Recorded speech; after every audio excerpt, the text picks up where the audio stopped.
เฮ็ดแนวใดเพื่อที่จะตั้งเป้าหมายให้มีประสิทธิภาพเนาะครูมั่นใจว่าทุกคนล้วนจะมีความฝันเนาะและสิ่งที่หลายๆคนฝัน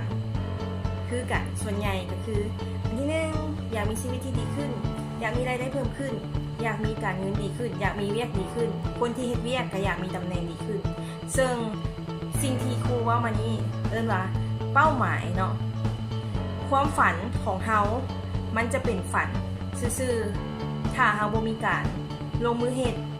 ถ้าเฮาเปลี่ยนความฝันเป็นเป้าหมายมันจะเฮ็ดให้สิ่งที่เฮาฝันกลายเป็นจริงหลายขึ้นดังนั้นครูมื้อนี้จะมี1เคล็ดลับดีๆที่จะมาแชร์วิธีเปลี่ยนความฝันเป็นเป้าหมายก็คือ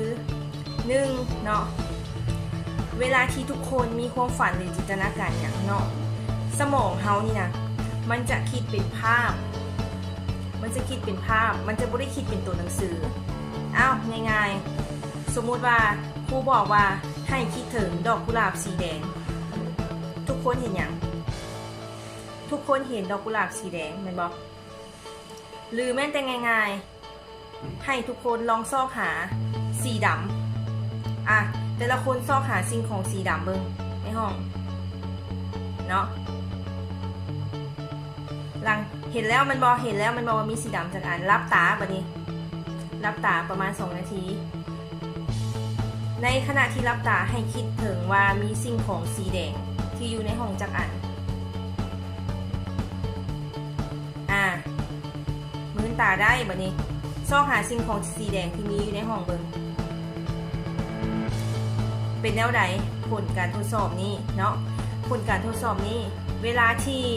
รับตาเขาคิดออกบอกว่าสิ่งของสีแดงมีในห้องนะมีอย่างแรกทายได้โลด 90% บอกว่าคิดบ่ออกเพราะครูบอกว่าให้แต่ละคนเบิ่งสิ่งของที่มีสีดำแม่นตัวบัดนี้เฮาก็เลยบ่ฮู้ว่าสิ่งของที่มีสีแดงเป็นหยังย้อนเฮาบ่ได้โฟกัสย้อนเฮาบ่ได้ซอกหาสิ่งของที่มีสีแดงมาก่อนแต่ในขณะที่รับตาครูบอกว่าให้ซอกหาสิ่งของที่มีสีแดงมื้นตาขึ้นมาปุ๊บเจอเลยแม่นบ่สิ่งของที่มีสีแดงนั่นอันนี้คือความมหัศจรรย์ของสมองเฮาเนาะก็คือสมองเฮาอันที่1มันจะคิดเป็นรูปภาพตัวที่2ในหน่วยตาของเฮานี่เฮาจะเห็นทุกสิ่งทุกอย่างที่อยู่ในรัศมีที่หน่วยตาเบิ่งเห็นแต่สิ่งที่มันจะส่งไปหาสมองมันจะส่งไปหาแต่ตัวที่เฮาโฟกัสหรือว่าตัวที่เฮาให้ความสนใจตัวที่เฮาให้ความสำคัญแล้วมันเกี่ยวอย่างกับความฝันก็คือมื้อนี้ถ้าเฮามีความฝันอยากเป็นอะไรอันนึงหรืออยากได้สิ่งใดสิ่งหนึ่งเฮาต้องพุ่งความสนใจไปหาสิ่งที่เฮาอยากได้เฮาจึงจะเจอสิ่งที่เฮาอยากได้แม่นตัวคือเมื่อกี้หั่นคันเฮาอยากเห็นสิ่งของที่เป็นสีแดงเฮาก็พุ่งความสนใจไปหาสีแดงแล้วลืมตาขึ้นมาก็เจอทันทีเลยสิ่งของที่เป็นสีแดงนับไปนับมาสิ่งของที่เป็นสีแดงบักหลายอ้อมตัวเฮาแต่เฮาบ่เคยฮู้ตอนที่เฮารับตาย้อนเฮาบ่ได้ให้ความสนใจเพราะว่าเฮาไปสนใจสิ่งของที่เป็นสีดำอันนี้ก็เช่นเดียวกันเนาะวิธีการตั้งเป้าหมายก็คือ1โฟกัสไปหาที่เป้าหมายคิดสิ่งที่เฮาอยากได้เป็นรูปภาพข้อที่1เด้อวันนี้ข้อที่2ก็คือการที่เฮาจะต้องได้ใช้คำศัพท์เพื่อที่จะเฮ็ดให้สมองเฮามันจินตนาการความสำเร็จคือค่อยมีความฝันอยากได้รถเบนซ์ตัวอย่างเฮากับจินตนาการโลดว่าเฮาได้รับรถเบนซ์แล้วตัวอย่างคือสมมุติว่าอีก2 ปีต้องมีรถเบนซ์ให้ได้เนาะเวลาที่เฮาเว้านำสมองเฮาก็อาจจะบอกว่าค่อยมีรถเบนซ์คันทำอิฐในปี2020ซึ่งว่ารถเบนซ์ของค่อยหันมีสีดำค่อยเปิดประตูเข้าไปค่อยเข้าไปนั่งเบาะมันนุ่มค่อยสัมผัสได้ถึงกลิ่นของเบาะนั่งที่มันยังขิวอยู่แต่ค่อยก็รู้สึกมีความสุขหลายค่อยเอามือไปจับพวงมาลัยนั้นหุ้มด้วยหนังสัตว์ที่เป็นหนังแท้ซึ่งเป็นของขวัญที่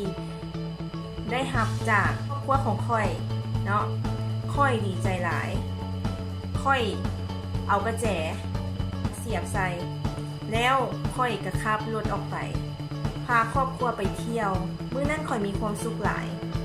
ค่อยดีใจแท้ๆเห็นบ่ขนาดครูเว้านี่ครูยังขนลุกเลยเห็นภาพแม่นบ่อันนี้ก็คือการเคล็ดลับที่2การตั้งเป้าหมายครูเชื่อว่าหลายๆคนได้ยินว่าการตั้งเป้าหมายสำคัญแต่บ่มีไผรู้ว่าเคล็ดลับในการตั้งเป้าหมายเพื่อที่จะให้เป้าหมายเราเป็นจริงมันมีวิธีการแบบใดนี่คือเพียงเป็นแต่1หรือ2เคล็ดลับที่ครูเอามาจากคอร์สที่เรียกว่าแสงสว่างส่องทางสู่ความมั่งคั่งท่านใดสนใจ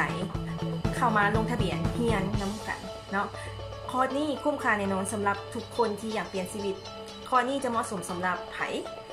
สำหรับแม่บ้านทุกคนสำหรับผู้ที่วางงานสำหรับผู้ที่อยากมีรายได้เสริมสำหรับพนักงานประจำทุกคนที่ต้องการสร้างรายได้เสริมหรือผู้ที่ยังเป็นหนี้คอร์สนี้คุ้มค่าแน่นอนเนาะ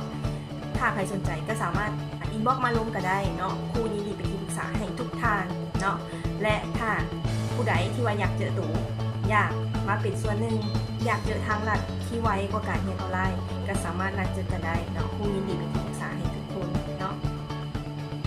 ความบ่ฮู้เฮ็ดให้เฮาเสียโอกาส